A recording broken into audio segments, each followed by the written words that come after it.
മുറ്റത്തുനിന്നും ഞങ്ങൾ യാത്ര തുടർന്നു. ക്രിസ്തീയ സഭകളുടെ ചരിത്രത്തിൽ ഏറെ എതിർപ്പുകളും ആക്രമണങ്ങളും നേരിട്ട വിഭാഗമാണ് സിറിയൻ ഓർത്തഡോക്സ് ചർച്ച്. AD 37 അപ്പോസ്തലനായ പത്രോസ് തുർക്കിയിലെ അന്ത്യോക്യയിൽ ഒരു പള്ളി സ്ഥാപിച്ചതോടെയാണ് ആ ചരിത്രം തുടങ്ങുന്നത്. കാലക്രമത്തിൽ പ്രബലമായ ഒരു സഭയായി ഇത് വളർന്നു. അതേസമയം എതിർപ്പുകളും കൂടി വന്നു. AD 518 മോർ സേവേറിയോസ് പാത്രിയർക്കീസ് അന്ത്യോക്യയിൽ നിന്നും പലായനം ചെയ്യുകയും അലക്സാണ്ട്രിയയിൽ അഭയം തേടുകയുമായിരുന്നു. പിന്നീട് മെസൊപ്പൊട്ടോമിയയിലെ പല സന്യാസി മഠങ്ങളിൽ മാറി മാറി പാത്രിയർക്കീസ് ആസ്ഥാനങ്ങളുണ്ടായി. 1959 മുതൽ സിറിയയിലെ ദമാസ്കസിലാണ് സിറിയൻ ഓർത്തഡോക്സ് സഭയുടെ ആസ്ഥാനം. ദമാസ്കസിലെ ബാപ്റ്റോമയിൽ 80% മുസ്ലിങ്ങളുള്ള രാജ്യമാണെങ്കിലും നിരവധി ക്രിസ്തീയ തീർത്ഥാടന കേന്ദ്രങ്ങൾ സിറിയയിലുണ്ട്. അത്തരമൊരിടത്തേക്കാണ് ഞങ്ങൾ ഇനി പോകുന്നത്, മാലൂല എന്ന കൊച്ചു പട്ടണത്തിലേക്ക്. സിറിയയുടെ തെക്കൻ പ്രദേശത്തെ മലയോരമാണ് മാലൂല. പച്ചപ്പിൻ്റെ കണിക പോലുമില്ലാത്ത സമതല ഭൂമിയായിരുന്നു കഴിഞ്ഞ ദിവസം എൻ്റെ യാത്രയിലെ പ്രധാന കാഴ്ച. ഇവിടെയാകട്ടെ ധാരാളം ചെറുവൃക്ഷങ്ങളും ചെടികളുമെല്ലാമുണ്ട്.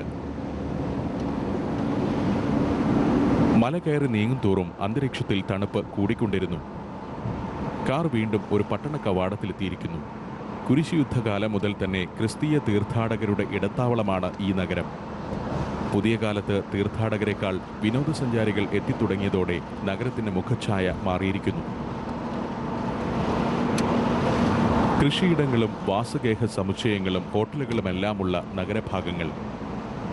ആ മന്ദിര ധാരാളിത്തം സാവധാനം വിജനതയിലേക്ക് ലയിച്ചു ചേരുന്നു. ദൂരെ മലമുകളിൽ പഴയൊരു കെട്ടിടം കാണാം. അവിടേക്കാണ് ഞങ്ങൾ പോകുന്നത്.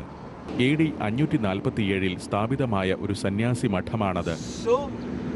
വർഷം തോറും ലക്ഷക്കണക്കിന് തീർത്ഥാടകർ എത്തുന്ന മഠം കുന്നിൻ മുകളിലെ ഒരു കോട്ട പോലെ തോന്നും താഴെ നിന്ന് കാണുമ്പോൾ.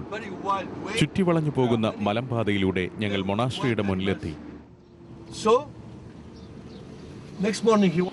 കുറെ പടവുകൾ കയറി വേണം മൊണാസ്ട്രിയുടെ പ്രധാന ഭാഗത്തെത്താൻ. അതൊരു വലിയ പ്രയത്നം തന്നെയാണ്.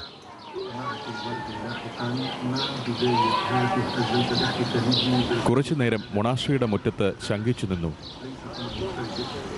സഞ്ചാരികളൊക്കെ പടവുകൾ കയറി പോകുന്നുണ്ട്. എൻ്റെ വൈഷമ്യം കണ്ടാവാം ഫാരീസ് അമ്മാവൻ സഹായത്തിനെത്തി. താഴെ ഒരു ചെറു ലിഫ്റ്റുണ്ട്. അദ്ദേഹം അത് തുറന്നു. അധ്വാനം കൂടാതെ ഞങ്ങൾ മുകളിലെത്തി. മൊണാസ്ട്രി മന്ദിരത്തിന്റെ ഒരു ഭാഗത്തു നിന്ന് നോക്കുമ്പോൾ മാലൂല നഗരം കാണാം. മലഞ്ചെരുവുകളിൽ അനേകം വീടുകൾ. കുത്തനെയുള്ള മലയുടെ ചെരുവിലാണ് മൊണാസ്ട്രി. ഇതിവിടെ സ്ഥാപിതമായതിനു പിന്നിൽ ഒരു കഥയുണ്ട്. ജസ്റ്റീനിയൻ ചക്രവർത്തി ഈ മേഖല ഭരിച്ചിരുന്ന കാലം മലമുകളിൽ മൃഗേയ വിനോദത്തിനെത്തിയ ചക്രവർത്തി ഇവിടെ വെച്ച് അത്ഭുത തേജസ്സുള്ള ഒരു സ്ത്രീയെ കണ്ടെന്നും അവർ ഇവിടെ ഒരു ദേവാലയം പണിയാൻ നിർദ്ദേശിച്ചെന്നുമാണ് കഥ. ആദ്യം ദേവാലയവും തുടർന്ന് കന്യാമറിയത്തിന്റെ നാമധേയത്തിലുള്ള സന്യാസി മഠവും ഇവിടെ സ്ഥാപിതമായി. മഠത്തിനകത്ത് കിടക്കാൻ ഉയരം കുറഞ്ഞ വാതിലേയുള്ളൂ.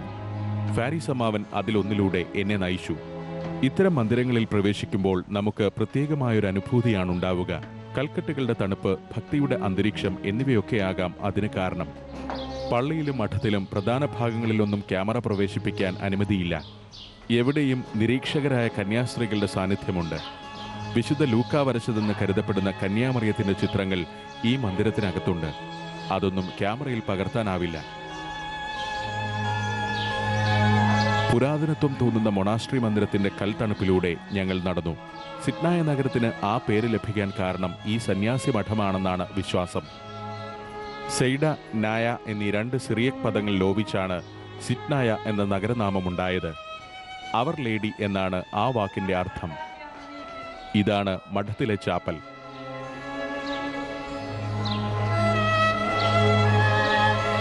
ചെമ്പുതകിട് പതിച്ച് അതിന്റെ കൂറ്റൻ വാതിൽ അടഞ്ഞുകിടക്കുകയാണ്. 50 കന്യാസ്ത്രീകളാണ് ഇപ്പോൾ ഈ മഠത്തിലെ അന്തേവാസികൾ. ലെബനനിലും സിറിയയിലുമൊക്കെ നിരവധി അനുബന്ധ സ്ഥാപനങ്ങളും ഈ മഠത്തിനുണ്ട്. ബൈസന്റൈൻ കാലത്തെ ശില്പമാതൃകയാണ് ഈ മന്ദിരത്തിൽ പ്രകടമാവുന്നത്.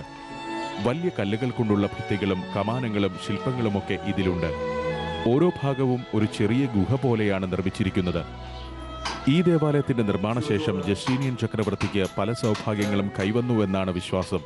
യുദ്ധങ്ങളിൽ നിന്നും മഹാവ്യാധികളിൽ നിന്നും പ്രകൃതി ദുരന്തങ്ങളിൽ നിന്നും ബൈസന്റൈൻ ക്രിസ്ത്യാനികളെ രക്ഷിച്ചത് ഈ ദേവാലയം നിർമ്മിക്കാനുള്ള ചക്രവർത്തിയുടെ തീരുമാനമാണത്രേ. ഇത് നിർമ്മിച്ച കാലത്ത് തന്നെ സമീപ നഗരങ്ങളിൽ നിർമ്മിച്ച ദേവാലയങ്ങൾ തകർന്നടിഞ്ഞെങ്കിലും ഈ മന്ദിരത്തിന് വലിയ കേടുപാടുകളൊന്നും സംഭവിച്ചിട്ടില്ല.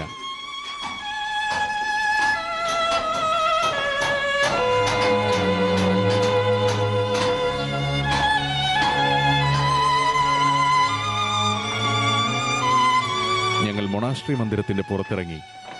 ഇവിടെ നിൽക്കുമ്പോഴും മാലൂലായും അതിനപ്പുറം സിറ്റ്നായ പട്ടണവും കാണാം.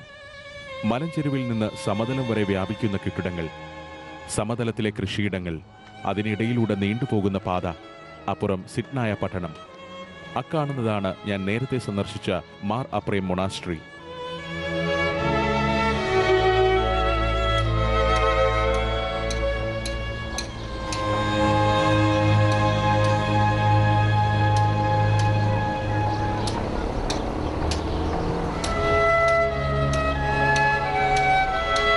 യാത്ര തുടരും മുൻപ് മലമുകളിലെ മൊണാസ്ട്രി മന്ദിരത്തെ ഒരിക്കൽ കൂടി കണ്ടു. പുതിയ പടവുകളും കൈവരികളുമൊക്കെയായി മന്ദിരത്തെ ആകെ ഒന്ന് നവീകരിച്ചിട്ടുണ്ട്. വീണ്ടും കാറിൽ കയറി മറ്റൊരു ചരിത്ര സ്ഥലം തേടി യാത്ര തുടരുകയാണ്.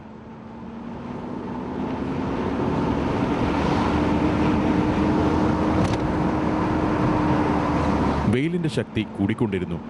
എങ്കിലും ഈ മലമ്പ്രദേശങ്ങളിലൊന്നും ചൂട് അസഹ്യമാവുന്നില്ല.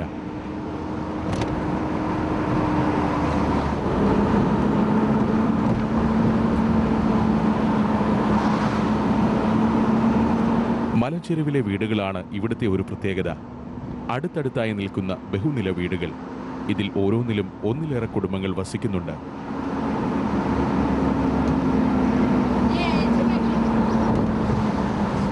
മാലൂല പോലെയുള്ള തീർത്ഥാടന കേന്ദ്രങ്ങളിൽ 2/3 ഭാഗവും ക്രിസ്ത്യാനികളാണ്. പ്രദേശത്തെ ന്യൂനപക്ഷമായ മുസ്ലിങ്ങളുമായി പരസ്പര സഹകരണത്തോടെ അവർ വസിക്കുന്നു.